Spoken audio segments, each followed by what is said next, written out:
بعالمنا تعودنا نكون يد واحدة وقلب واحد ودين واحد.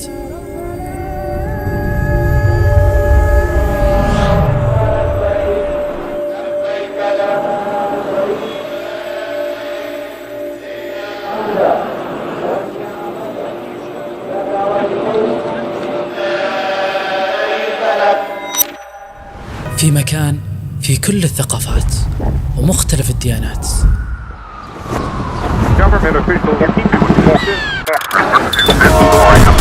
المملكة العربية السعودية وفي بيتنا. Welcome to Saudi Arabia to our house. نشكر الله ثم نشكركم. To the States, you can do whatever you want to it. It's yours. وش السالفة؟ بقول لكم باختصار. هذا الرجال اسمه سيد فريتس، أو بمقولة أخرى الشيخ سعيد، أمريكي من ولاية جورجيا وساكن في أتلانتا. كان عايش بالسعودية فترة من حياته لما كان أبوه يشتغل بالخطوط، وبعدها رجع لأمريكا، ولكن قلبه لسه متعلق بالسعودية. وأخيراً سلط الإعلام عليه الضوء بعد زيارة الملهم ثواب السبيعي له. انتشر المقطع بشكل مخيف وسمحت له الفرصة أنه يزور السعودية بعد كل هالغيبة. سافرنا اليوم إلى جورجيا واستضافنا في بيته عشان نقابله ونسمع قصته ونشوف كيف تغيرت عليه السعودية من السبعينات. قبل لا نبدأ خلونا نعرفكم على زوجته الشيخة سارة، ونسمع وش قالت لما سألناها وش الشيء المميز اللي شفتيه بالسعوديين. I noticed that they're very, very family oriented.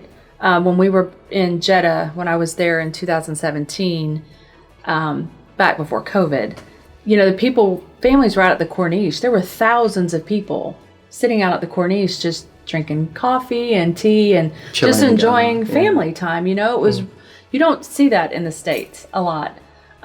So it was humbling. والحين لا نحرق عليكم أكثر، خلونا نبدأ.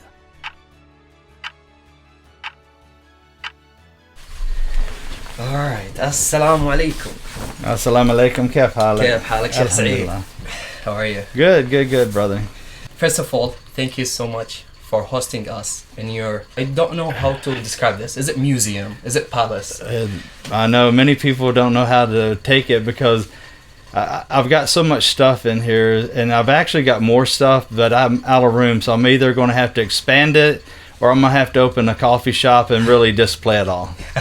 Alright, I don't know how to start in this interview actually, and I prepared a lot, but I will mainly hear about you. I want to hear the truth story about Sheikh Said.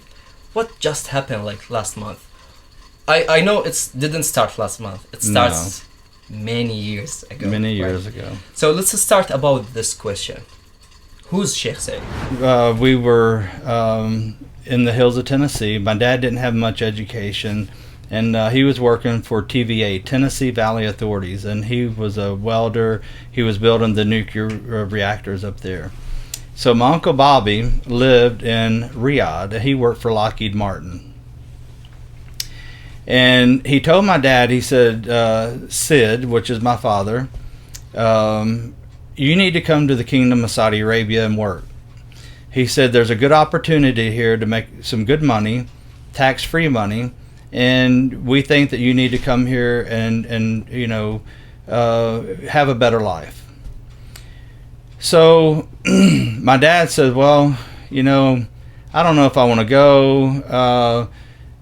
So my uncle then, I think, had been living there for about 5 years, and every month, I mean, once a month, he comes to America for a 1-month vacation, once a year.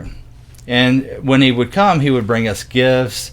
I still have all my charms when I was a little boy that he brought, you know, and so forth. So what happened was my uncle finally got in touch with a gentleman there at Saudi Airlines and said, hey, I'd like to try to get Mr. Fritts a job interview or get him hired at Saudi Airlines, because my uncle tried at that time to get him hired at Lockheed, but they wasn't hiring. So my uncle told my dad to send his resume in, which his college degrees and so forth. And so my dad did, and within 2 days he was hired. So he was in the ground equipment maintenance department for Saudi Airlines. So they called and said, you know, Mr. Fritts, you've been hired, and, you know, we're going to bring you first for about 3 months, and then we'll bring your family. So my dad's like, oh my gosh, you know. So when my dad landed in the Kingdom of Saudi, he already had a place to live, thank God for Saudi City, Saudi Airlines, and so forth. Then we were brought into the kingdom 3 months later. They came and packed our house up and put all our belongings on the ship, and then we lived inside Saudi City. Wow. So that's how the journey first began, with me growing up there in the kingdom. I see. So at that time, you studied at the Saudi school? No, sir. I went to the PCS, Parents Cooperative School. That was the first school in the kingdom, and it was a couple Americans started inside the compound, and it grew because at that time a lot of expats were coming. So there was Germans, there was people from England. How old were you at that time? Like, I was actually, that was in 76. I think I was probably, I was in the 5th grade at that point. So it's a long time ago. Yeah. So at that point in time, now many years later, you know, for me as for Sheikh Sid, I never really felt like I fit in here in America, because I always, even when I came back to go to school, I played football and so forth. But like if you're in social studies class or whatever, you know, they'd be asking questions about, you know, maybe Egypt or maybe Thailand or maybe Switzerland or even in Saudi. And I was always the boy who would raise his hand, you know, and all the kids are like, oh, you're just a snob. You're better than us because you've lived overseas. So I was never really treated fairly here in America in the school. After we came back to America, the Kingdom of Saudi Arabia is like a hidden diamond. It's a treasure. No one's ever been able to experience what we've all been able to experience there. right. Especially after like 11 September, right, in the United States. I mean, what the media shows. Exactly. So to your point on that, I have been fighting for the Muslim culture and for the Muslims for so many years. Because of that, I do live here in the South. I do live in Georgia, and I love Georgia, but a lot of people here is not open-minded. You know, they would say, you know, 9/11, the Muslims killed all these people in the trade towers. We need to go over and kill every damn one of them. And I'd be like, wait a minute, Stana Wahadigiga, you're hurting my heart, man. You can't talk like that. What do you mean? Who are you to talk and say that? Will you love them people or something? I'm like, yeah, they're my brothers and sisters, man. You can't talk like that. I see. So once I educated them a little bit and talked to them and say, hey, I live there. I speak Arabic. You know, I have a bunch of treasures, you know, and they're not like that. You know, the true Muslim people give the shirt off their back, the shoes off their feet. They're so hospitality, you know. They want to just love everybody. And because of this, the medias never give them a fair chance because they always want to say negative stuff. did they believe you here? So once I tell them that, then they'll say, Sid, I'm so sorry. I didn't realize that. I didn't know that about you because I've not really shared this with a lot of people. You know, the kids I grew up with here, they know me because when I came to the school and so forth. But as an older gentleman, I've met a lot of different people, and they didn't know me. People didn't know that I lived in the Middle East. But what happened in 2016? Like, how were you able to? So through the school, I was given that opportunity to go teach the class, and I built the Cobra car, and I was there for almost 5 months. It was a whole semester, a quarter, and we started out with about 6 kids, and then once we started, within 2 weeks, the principal and the superintendent said, Sid, we've got a whole line of kids at our office at the wanting to come to your class because they all heard that you're building this car and they're all excited about it. And how many kids can you handle? And I said, I can probably handle maybe 12 to 15. So I ended up having 2 females in the class because, you know, it's a mixed male-female school in different cultures. At first I thought, you know, especially when I saw the girls, I thought, oh Lord, this is going to be trouble, you know. But in the end, they were my 2 best students, you know. They were actually, because I taught them how to build the motor, the compression, how to do, you know, everything about the car. And we unveiled the car, and it was supposed to be auctioned off. But the school loved the car so much that they didn't want to get rid of it, so they've kept the car. It's still there at the school today. Oh, I see. Okay. So after 2016, you came back to Georgia. I came back to Georgia. And you stay like for 4 years, and then like you're working here right now, or like how is your lifestyle? Yeah, so today my wife and I of 30 years and 3 children, we own a heating and air company, Fritts Heating and Air, and it's up in the ball ground location. It's on Airport Drive. And so we had 17 employees until the coronavirus, and so I think we're down to 11 or 12 now. I see. All right, so I want to mention the thing that happened last month. So you, like you said, after 2016, you came back to Georgia, and then you stayed here. You're working here. You have your own business and so on. So what happened? Like, why did you visit Saudi Arabia last month? How did the story start? And yeah, can you talk a little bit about this? Sure. So I was given the opportunity through Thawab.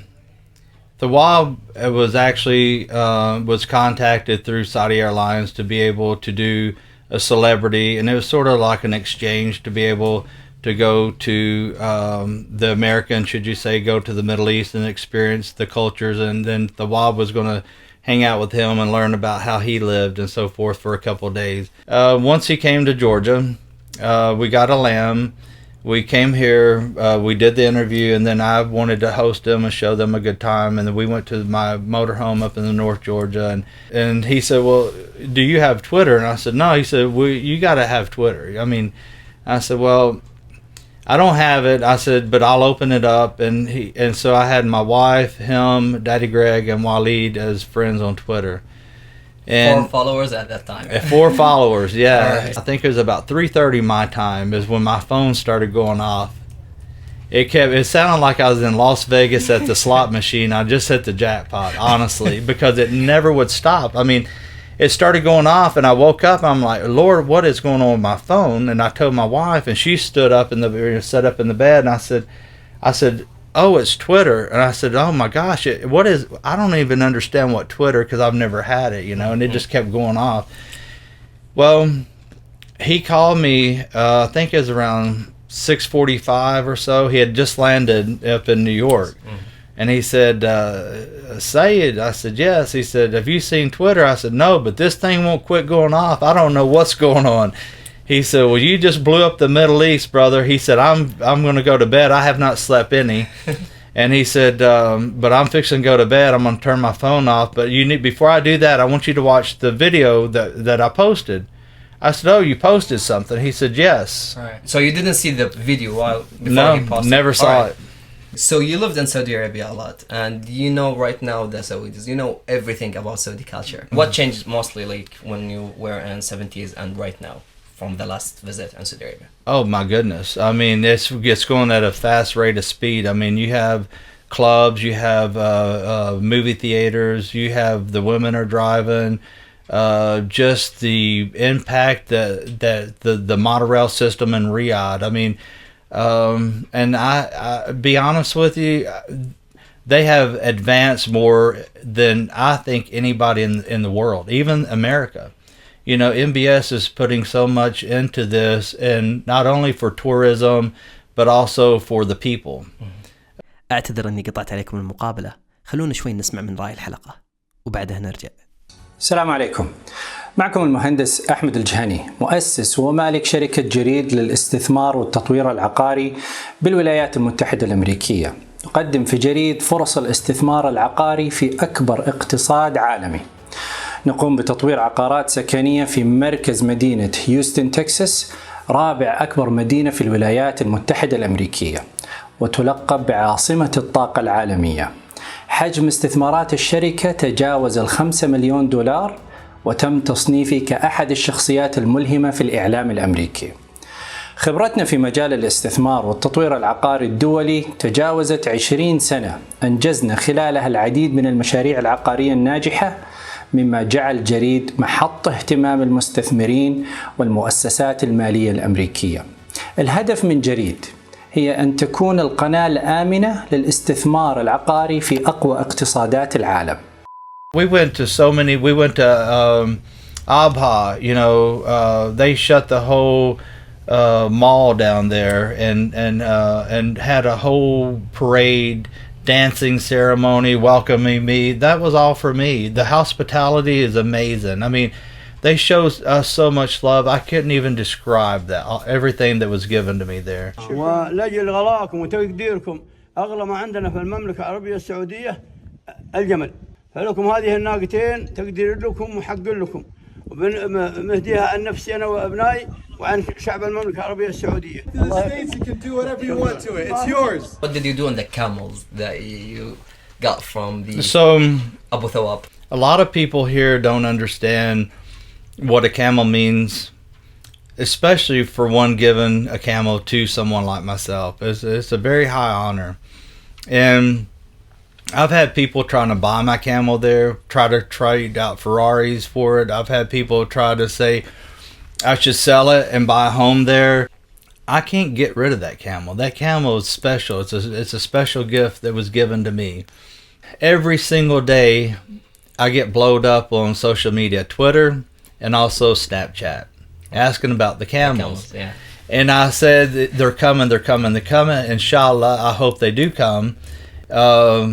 I will be amazed if we can get them here. Yeah. If not, we've moved them from Al Karma into Riyadh right now. So they're in Riyadh. The camels in Riyadh right now. They are. So if Saudi Airline hear that, please bring the camels here in Georgia, Atlanta. Yeah. A message from your heart to the world. Like, what do you want the world to hear about, or to hear from Mr. Said? Okay. All I ask is for peace, and I want people to understand from the people, the American people or any of the people, that the Saudi culture, please do not listen to the media. The media is the one that is putting out the bad propaganda, and whatever they say, the people suck onto it, they latch onto it, but they don't do their due diligence to see there's more to that story, and they're trying to put the black eye on to the Saudis. And my message is please, people, wake up. Please don't put everyone in that same, don't judge the book by its cover. Don't judge what the media is saying, because I've lived in the Middle East. I've been back a couple times, and this last time I went all over the region. I've been all over, from the villages all over to the historical places, all over to Taifs and the mountains. I've been in the Bedouin tents. I've been in the Bedouin deserts. I've done it all. There's nothing that I don't think I haven't done. And the love that I have received from everybody, and I'm nobody special. I'm just an individual human being that's been loved by all of you guys, has showed us love. And that's all you guys are asking for. So please, if anybody wants to go tourism, please go. Don't listen to the media. Go love. They will love you back. They will show you so much love. You can't expect your heart to be so filled with the love that they're going to show you.